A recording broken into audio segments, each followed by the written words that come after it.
এটা তারেক রহমানের সরাসরি নির্দেশে হচ্ছে এবং জিকে গাউস তারেক রহমানের অনুসারী।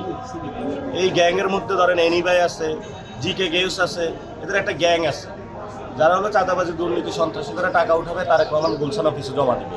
ওই গুলশান অফিসে জমা দিলে একটা আসন দিবে তাদেরকে।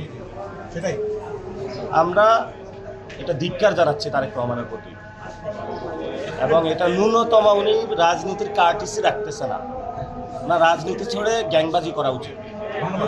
এটা খুবই লজ্জাজনক, মানে যা তারা করতেছে, তারেক রহমান যা বাংলাদেশে করতেছে, এটা বাংলাদেশের রাজনীতির জন্য লজ্জা, এবং উনি রাজনীতির যে সংস্কৃতি এটাকে অপসংস্কৃতির দিকে নিয়ে যাচ্ছে, এবং ওনার রাজনীতি করার ইচ্ছে নাই।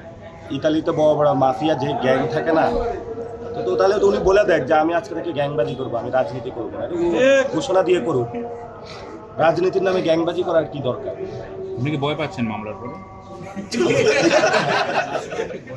হয়তো পাবোই, এত বড় গ্যাংস্টার বাংলাদেশে আসছে, কি নাই তার কাছে? জিকে গাউসের মতন অস্ত্র আছে, আব্বাস সাহেবের মতন অস্ত্র আছে, দুলু সাহেবের মতন অস্ত্র, সালাউদ্দিনের মতন অস্ত্র। কে কার চেয়ে কোন র্যাঙ্কিংয়ে কম?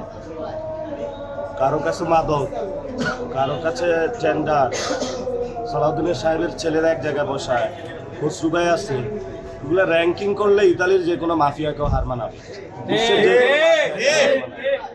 বাংলাদেশের এই ধরনের সবাইকে মাফিয়াগুলোকে ছেড়ে দিয়েছে, সন্ত্রাসের রাজত্ব ছেড়ে দিয়েছে। আমার তো ভয় পাওয়া, মানুষে ভয় পাইতেছে, আমি কি মানুষ না? সবাই আমরা ভয় পাইতেছি। একটা টেরর রাজ্য আছে।